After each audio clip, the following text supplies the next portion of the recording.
Hello, continuing with the book of Joshua in the Bible. Now, as soon as Adonai-Zedek, the king of Jerusalem, heard how Joshua had captured the city of Ai, and also how the inhabitants of Gibeon had made peace with Israel and were now living amongst the Israelites, he was greatly scared because Ai was a powerful city. And so was Gibeon, and they had many men who were warriors. So King Adonai decided to get together the kings of Hebron, the king of Jarmuth, the king of Ladish, and the king of Eglon. And they came to him, and he said, "Let's strike Gibeon, because it's made peace with Joshua and the people of Israel." And so the kings did as Adonai said. They agreed to this. How the land lies at the moment. So Joshua is camping at the moment of Gilgal, and they're going over the river Jordan into Canaan, the land that God promised the Israelites would be theirs. And they've conquered Ai. They've made friends with the people of Gibeon because they made a vow with them, although Gibeon's people were very deceptive towards Joshua, but Joshua couldn't break the vow, and I'll put a link to that video. And we can see some of the areas where other kings live, and those kings have gone up to King Adonai at Jerusalem, and they're having a meeting about how they're going to destroy Gibeon. Now, some of the Gibeonites who become water carriers and did other servant sort of jobs for Joshua and the people of Israel. Some of the men came to Joshua pleading with him and saying that Joshua must help the people at Gibeon, for the kings who I've mentioned were going to do war with them. So Joshua agreed because of the vow that he would help the Gibeonites. So Joshua went up from Gilgal, and the Lord had said to him, "Don't fear, Joshua, because I will make sure that all the people, the enemies, will be in your hands.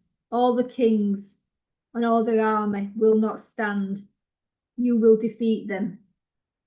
Now Joshua marched up straight away at night time, and he came upon the armies that were attacking Gibeon suddenly, and he struck them with a great blow.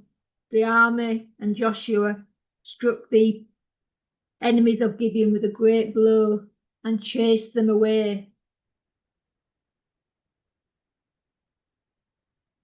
Now, as the enemies of Gibeon were going down the ascent of Beth Horon, the Lord threw down large stones, hailstones from heaven on them, and they died. And there were more who died by the hailstones than by being killed by the Israelites, by the sword. Now the war wasn't over yet, because all the kings who had gone to Adonai-Zedek had all fled into caves, so they were being hunted. And Joshua spoke to God and said, "Please let the sun stand still at Gibeon." And God allowed this. So Joshua was wanting the sun, another day of daylight. He didn't want the sun to go down, and God granted this. So that is the only time where there's been no day like it, where the Lord listened to man. He listened to Joshua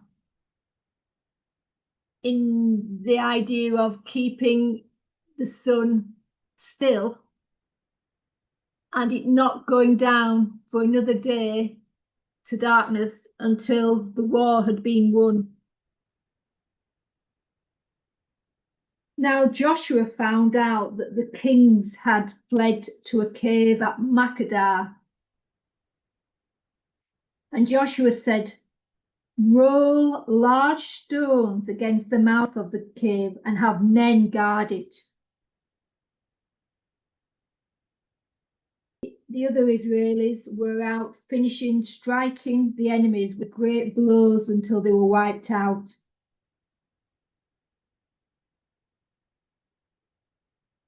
Then Joshua had the cave opened, and the 5 kings were brought out.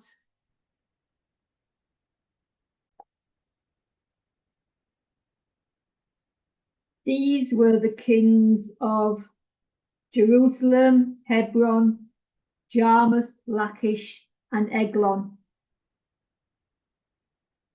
Joshua told the chiefs of the men of war, "Here and put your feet on the necks of these kings." And they did so. And Joshua said to them, "Don't be afraid of these men or dismayed, for the Lord will bring into submission all the enemies against you fight." And afterwards Joshua struck these men and put them to death, and they hung on 5 trees until the evening. Then Joshua took them down and threw them into the cave where they had been hiding themselves, and large stones were set against the mouth of the cave, which remains to this day. After Joshua had defeated the enemies at Gibeon, he also defeated the king of Makkedah. And then passing on from Makkedah, he went to Libnah and fought against Libnah and won. And then he moved on to Lachish, and then on to Horem.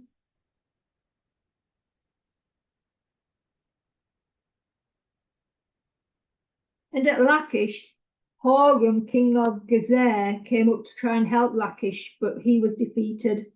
And then Joshua moved on with Israel to Eglon. And again, that was captured and defeated.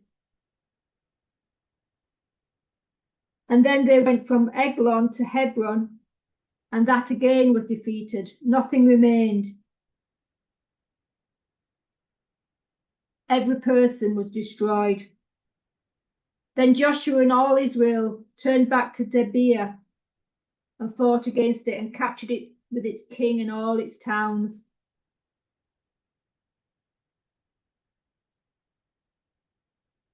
And no person was left remaining in Debir, just as no person was left in Hebron or Libnah. So Joshua had struck the whole land, the hill country and the Negev, that's the desert, and the lowland and the slopes, and all their kings. All came to destruction, just as God had said. And after all this, Joshua returned to the camp at Gilgal.